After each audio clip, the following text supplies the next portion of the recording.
comments and the views on the last video. I really appreciate all your guys' support. And today we're back with another video. Today's video is going to be the mysterious Koh Tao Death Island in Paradise. It is another true crime video. And yes, it is unsolved technically. But let's get right into this video. So, the island of Koh Tao off the coast of Thailand is often described as a paradise with crystal clear waters, perfect sandy beaches, palm trees, and a great nightlife. But among some foreigners, Koh Tao has taken on more of a sinister reputation. At least 11 European tourists have died or disappeared there since 2014, and it is now described as Death Island or Murder Island. The authorities have explained deaths away as unfortunate accidents or suicides. However, many cases appear suspicious according to family members and are insufficiently investigated. It has long had a reputation as a home for organized crime and corruption, and as a place where the police protected local interests. Are there serial killers operating on the island with their crimes insufficiently investigated so that the tourist industry remains protected? Or is Koh Tao just unlucky for visitors? Or is there something more sinister happening on the beautiful island and a haven for scuba divers? So you can see like the location, it literally looks like a dream to go there, like super, like from pictures, like super clear waters, like beach, a little island, you know, you take your girlfriend, your wife, it's like, it seems a little bit more intimate, you know, not like destination for kids, it's just like a beach, they'd get bored, so it seems like a intimate, like, destination. So Thailand is one of the world's most popular tourist destinations with around 35 million visitors yearly, and promotes itself as the land of smiles. The government is sensitive to criticism that could undermine the country's reputation. Koh Tao, I'm just gonna call it KT from now on. So KT, aka Turtle Island, is an island in Thailand and is part of the Chumphon Archipelago on the western shore of the Gulf of Thailand. I'm sorry if I butcher these words. Like, just correct me in the comments. Alright, just correct me in the comments. I'm sorry. It covers an area about 21 kilometers square. Administratively, it is a sub-district of Koh Phangan district of Surat Thani province. It has a population of around 1,500 people, and the main settlement is Ban Mahat. The island's economy is almost exclusively centered on tourism, especially scuba diving.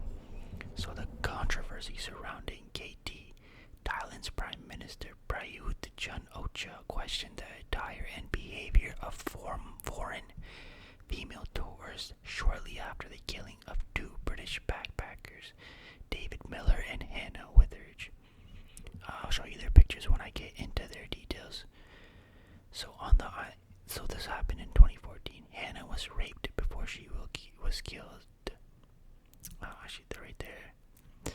That's Hannah and David Miller. So Hannah was raped before she was killed, and I quote, "They think our country is beautiful and safe, and they can do whatever they want, wear bikinis wherever they like," end quote. That was said by the Prime Minister. If they wear bikinis in Thailand, will they be safe? Only if they are not beautiful, he said that as well and later apologized, saying that he only meant that porn visitors should be careful. The governor of the island said he had instructed the district chief to file criminal charges against the local online news outlet Samui Times in 2017 after it ran an article that questioned the police. After it questioned the police account of the deaths and referred to KT as Death Island. Island authorities sued the online news site for violating the Computer Crime Act, which outlaws uploading false information online. KT Mayor Jayan Turasakul said the website is accused of damaging KT's reputation by calling it Death Island. Samui Times defended its reporting in an online post. The Samui Times believes that it is in the best interest of any visitors to the island to be aware of the numerous tourist deaths and the fact that many families of those who died on the island are not satisfied with police investigations. Wow, I think this is the first time, especially in foreign countries, you hear about news outlets actually sticking up, because most of the time they are just super biased. They're so used to corruption on that side of the world, where it's just they'll be just in fear. It's they'll get paid off or just fear of the police, whereas the Samui Times, they actually were sticking up for the innocent, the people that were that disappeared, were murdered, raped, and hats off to them, honestly. So let's get into it. Let's get into the cases. So first one we have is Nick Pearson, age 25, was found floating in an island bay at the foot of a 50-foot drop by scuba divers in the sea after he disappeared following a night out with his family on New Year's Eve. His body was found at the beach at the Hillside Resort in KT on January 1st, 2014. Despite claims of a fall, he had no broken bones. While police ruled out foul play, Nick's family, who say officers did not investigate a single witness, believe he was murdered. Derby coroner Louise Binder said there was not enough evidence to say how he died and recorded an open verdict. Nick's mother, Tracy Pearson, told Derby and South Derbyshire Coroner's Court in the UK she had a gut feeling there was foul play. An inquest had been held in 2014 as his death was being treated as suspicious. Nick's father, Graham, had been the last person to see him when he walked with his son back to where the family was staying. There was no signs he was suicidal. The following morning, the family raised the alarm when Nick failed to answer the door. Pathologist Dr. Michael Biggs told the hearing that there were many injuries on Nick's body, including to the head, limbs, and face, but he said that the most of these would have been present before his death, although he could not completely rule out the possibility that Nick had been attacked. The coroner concluded that there was not enough evidence to say where or how he met his death. And they just ended it like that. Wow. So next one is Hannah Witheridge, 23, from Norfolk, Folk, and David Miller of Jersey were both bludgeoned to death with a wooden hoe as they walked back to their hotel room late at night on September 15, 2014, on the popular Saudi Bia. Hannah was also raped in the attack. Hannah was a University of Essex student from Hemsby in Norfolk, UK, and David was a civil and structural engineer graduate from Jersey. Alright, so the bottom pictures are Solin and Waifiu, also known as Winsa Hutun. Doubts lingered over the conviction of two migrant Burmese workers for the rape and murders. Solin and Waifiu. Okay, so a judge found the workers workers guilty and sentenced them to the death despite questions about DNA evidence and the police handling of the case. The two men were convicted and sentenced in 2015, and the verdict was upheld by an appeals court in 2017 and the Supreme Court in August 2019. The convictions were mirrored in controversy, with supporters of the two men arguing they had been framed because their initial confessions were made under duress. The investigation of the Witheridge and Miller slayings was widely criticized as the crime scene was not properly secured, and questions were raised about subsequent DNA testing. Police Major General Surajat Akbar said in an interview that the police have cracked down on crime syndicates in KT since the backpackers' double killing. We admit that in the past there was a mafia there that took advantage of tourists. Today we have gotten rid of them. In August 2020, Salin and Waifiu had their 10 sentences commuted to life in prison to commemorate King Vajiralongkorn's birthday and to show his clemency. However, a lawyer for Salin and Waifiu told the BBC that the pair had not admitted their guilt when their death sentences were commuted. They still maintain their innocence as they did throughout the trial. A royal commutation does not require an admission of guilt. Damn. So next one's Hans Peter Salter. 10 days after he went missing from 10 days after he went missing from Sayre Beach on KT, the body of Swiss tourist Hans Peter Suter, 44, was washed ashore at Dalanay Negim Beach in Lang Suan district of Champaran province on Tuesday, November 18, 2014. He had been dead for 10 days and left to go snorkeling alone on November 8. Sutter had been a regular snorkeler and his death was unexplained. The autopsy stated he drowned. This one is Dimitri Bovis. Frenchman Dimitri Bovis, 29, was found hanging from the beam of a rented house in January 1st, 2015. Although both his hands were tied behind the back, the police said he could have done this himself, as a rope was tied to one hand and a loop was made so the other hand could be inserted. They also found a suicide note at the scene. A woman, Bovis, had been interested in, said he had called her twice on the phone that night, but he had not picked up because she had been asleep. But she did not pick up because she was asleep.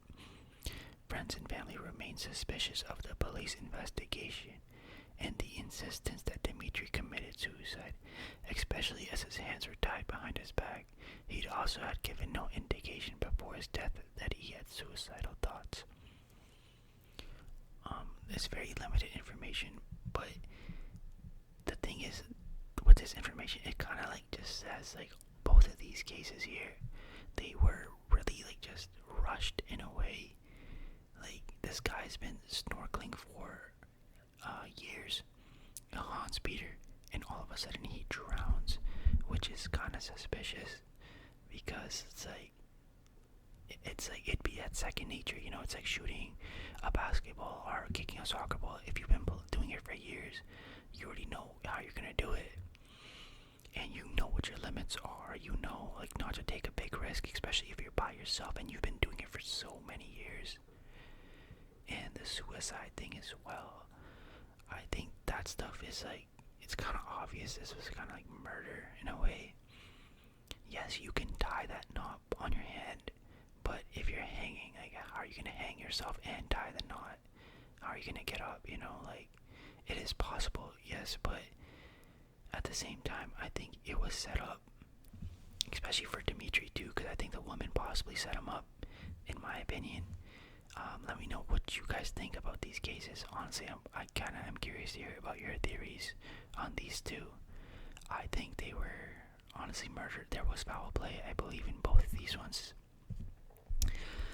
Yeah, because it's like there's they found a suicide note, right? But they didn't even like register like who did the writing. They didn't like from his past writing how he wrote stuff like that. They didn't test that. They didn't do any of that. They just ruled it right away, which is kind of suspicious.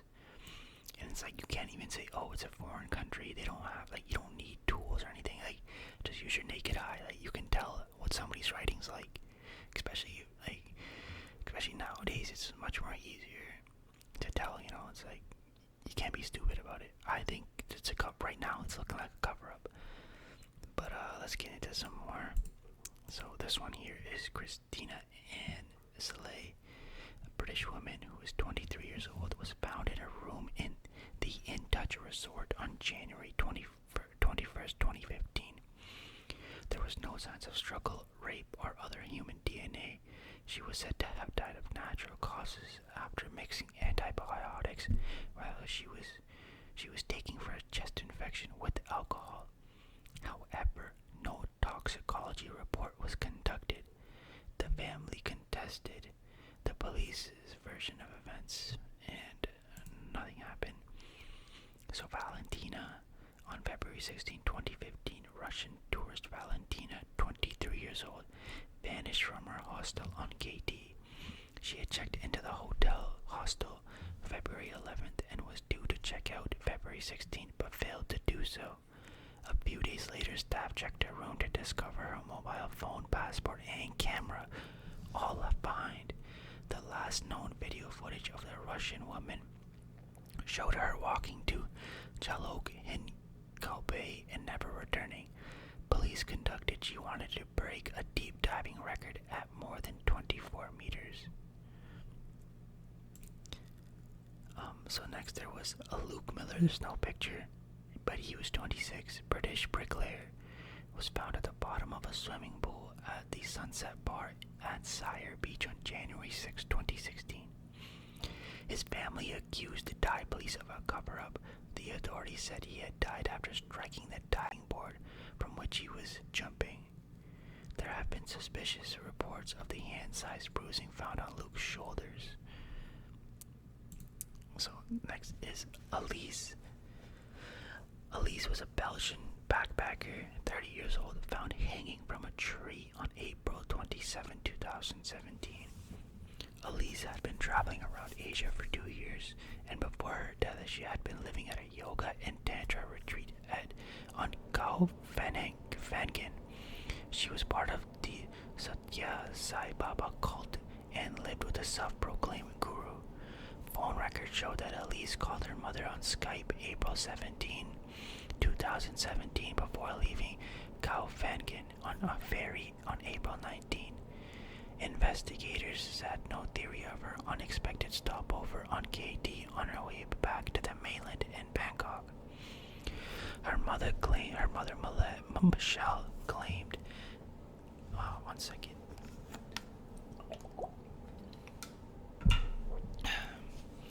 Alright, just need water. So Michelle, her mother, claimed that Elise used a fake name of Elise Dubois to check into the Triple B bungalows next to Mayhead Pier on KT. An unexplained fire that evening burned down 3 bamboo huts, including the one that Elise had been staying in. Elise went 2.5 kilometers through the jungle to Denote Bay and took a room at the Poseidon Resort, where she booked another ticket for Bangkok, leaving April 24th. 8 days later, locals living near the Denote Bay found Elise's body after becoming suspicious of a monitor lizard going back and forth into the jungle. They followed the animal and discovered that it had been feeding off Elise's remains, which were found among rocks behind the Denote Family Bay Resort. The body had to be identified using dental records and previous x-rays. Controversially, Suratani governor dismissed as untrue some foreigners' news reports which claimed reptiles had eaten half of her body. Paul Maj Jen Pornchai Suttarakamon, director of Institute of Forensic Science at Police General Hospital in Bangkok, said there were wounds around the neck due to the hanging and some non-fatal bruises in the head, and no drugs found in the body. Police Lieutenant Tanat, acting chief of police Region 8, said in the case the cause of death was suffocation. There was no signs of fighting or a struggle, nor were foreign objects or substance that could cause loss of consciousness found in the body. So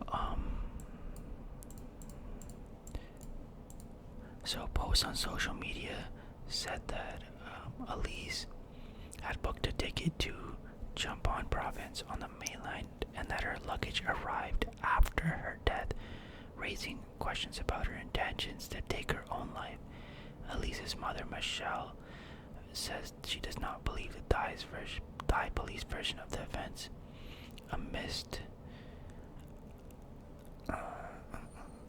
She does not believe it, like what the police is saying, and fears authorities are working to suppress speculation about the many murders on the island. So that picture is of Elise. That's the last picture that they have found, however. So now we have Brent was German. His body was found at his home, deep in the jungle in the Mayhat part of KT. He had recently returned to the island after building up a motorbike rental business. He moved to the island in the late 1990s, but left in 2016 after becoming frustrated with the corruption and hostility towards foreign business owners. He started another business on neighboring island Koh Tao before returning in March 2018 to tie up loose ends.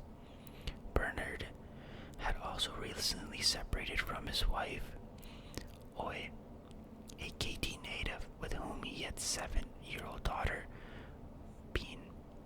Ben. That's her name, Bene. So, who had been living for the last 2 years with his sister Monica in Germany. Bernard's family in Germany said that the authorities told them that he had died of heart failure or had been bitten by a snake.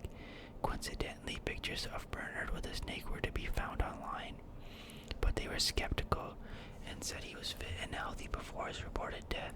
They claimed they did not receive an autopsy report and his body was sent against their wishes to the same Bangkok hospital that carried out botched reports on the bodies of 2 Brits murdered on the same island in 2014.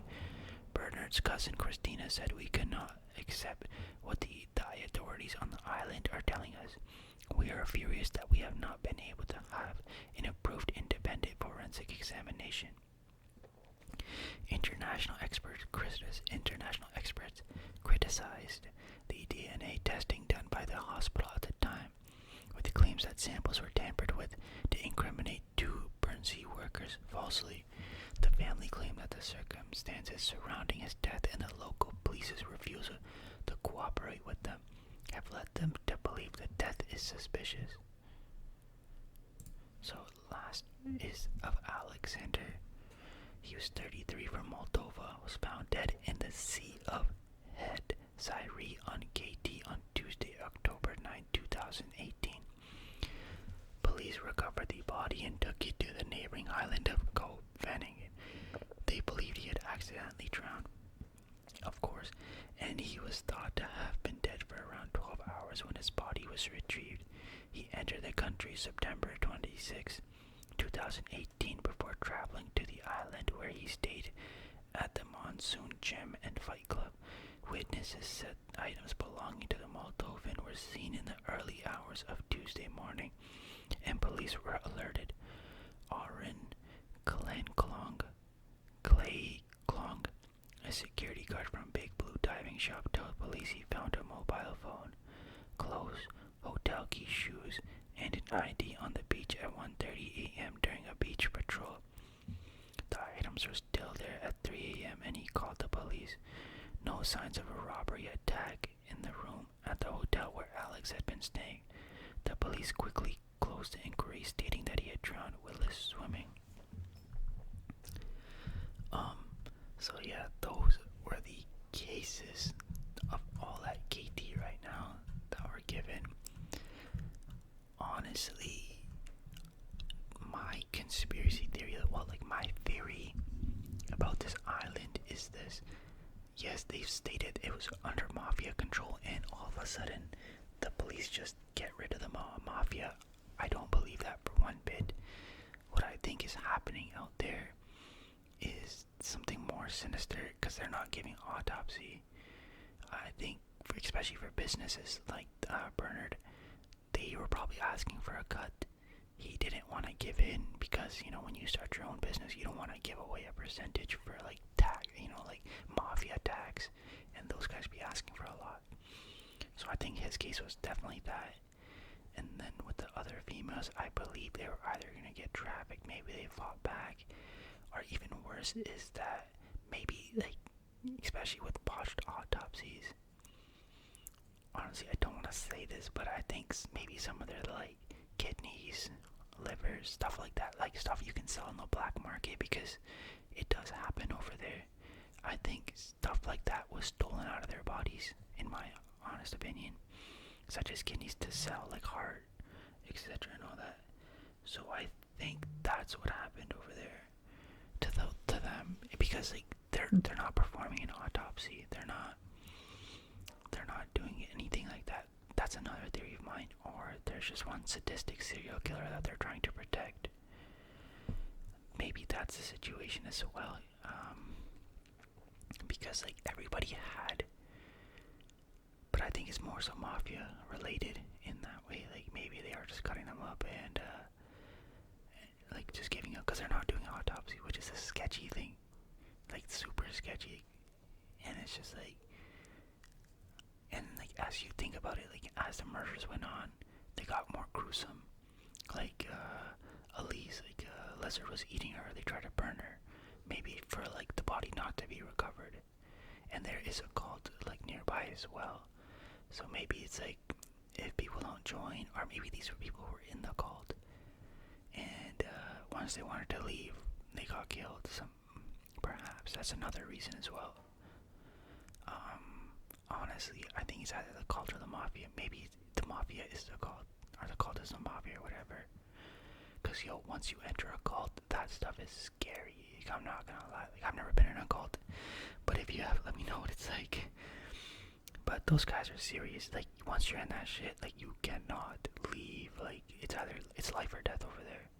So maybe it's, like, a part of that. Like, those people, they were trying to make them do something sketchy.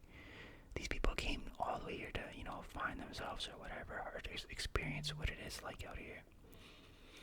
And these guys just killed them, or whatever the situation is.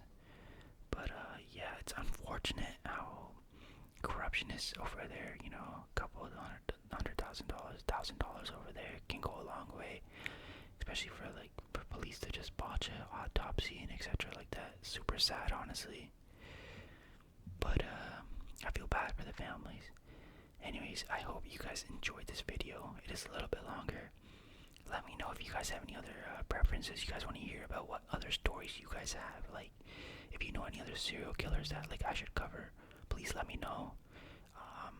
Also, let me know what I can improve in the videos, and what I should do less, what I should do more. Your feedback is really important to me, and I read the comments, and I really appreciate your guys' love and support.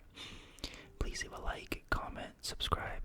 Thank you so much, and I appreciate every single one